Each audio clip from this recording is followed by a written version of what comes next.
But listen to Dr. Anna Lutfi's reason for her passion. Why are schools breaking the law in teaching this curriculum subject?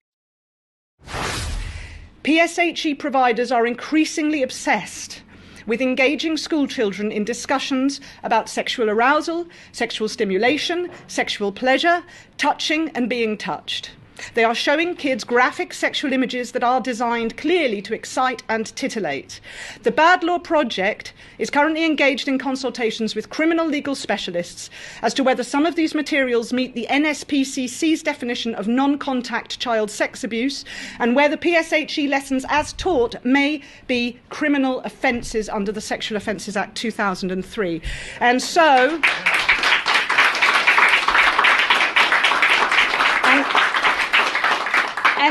I think this is what I really want to hammer home today. We are today putting schools, educational authorities and PSHE providers on notice, here and now, that there is strict liability for sexual offences committed against a child. And we say that PSHE activities conducted in the guise of robust sex education do meet the criminal threshold, particularly in respect of teaching children how to masturbate. Now, in legal jargon, strict liability means it's no defence to say we didn't mean any harm, we were just doing as we were told. It's automatic liability. That was towards the end of the speech. Towards the beginning, the next clip will explain to us what other breaches of the law are involved. The Equality Act 2010 is being misrepresented by the charity sector, by charlatans posing as educators, so that now trans or gender identity is treated as a protected characteristic under equality and anti-discrimination law. There is no such thing as trans or gender identity in law.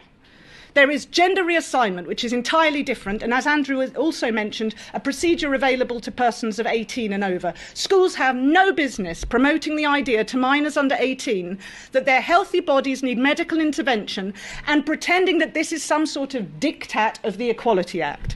And our bill makes that crystal clear. Secondly, we are going to sue the Department for Education.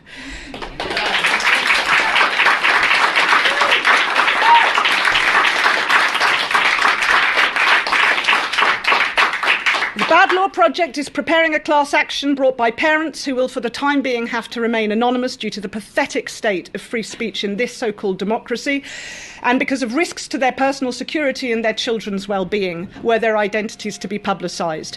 These are parents whose children have been encouraged at school to socially or medically transition at considerable cost to both the children's and the family's mental and physical well-being.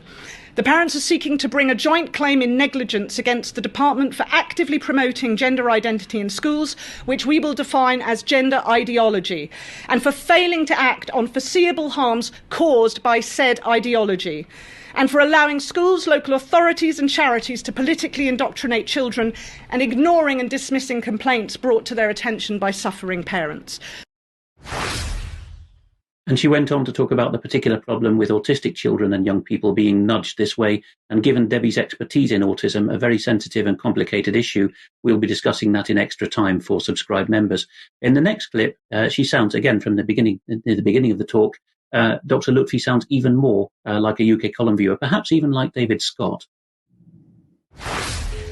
Families have a legal jurisdiction over their children, and no amount of wordplay about LGBTQIA+ rights changes that legal jurisdiction. It is parents.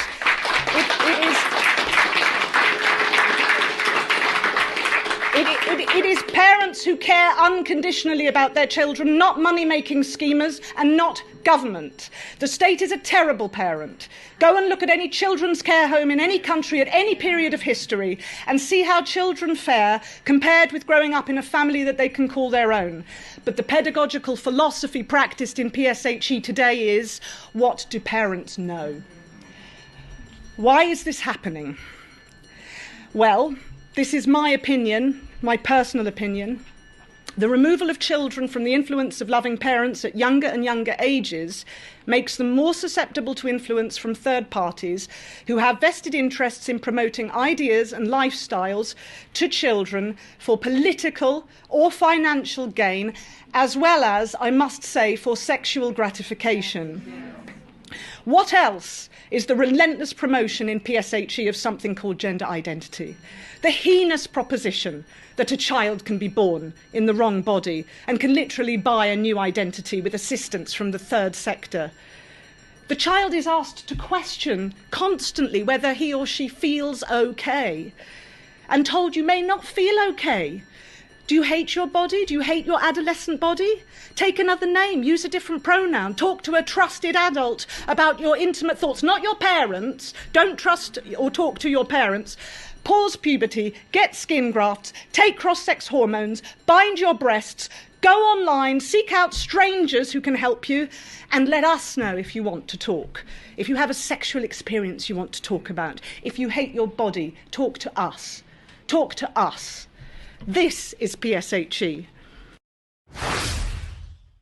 The tinkling in the background was the division bell, by the way. For lack of time, we will save the final clip I took till extra time, but we will just show this slide in passing. Reclaim the Media has put this online under the title you see on screen. PSHE, as currently taught, is unlawful and criminal. Yes, the two are distinct in law, and Dr. Lutfi thinks both thresholds may have been passed, and this is her core expertise, so she should know.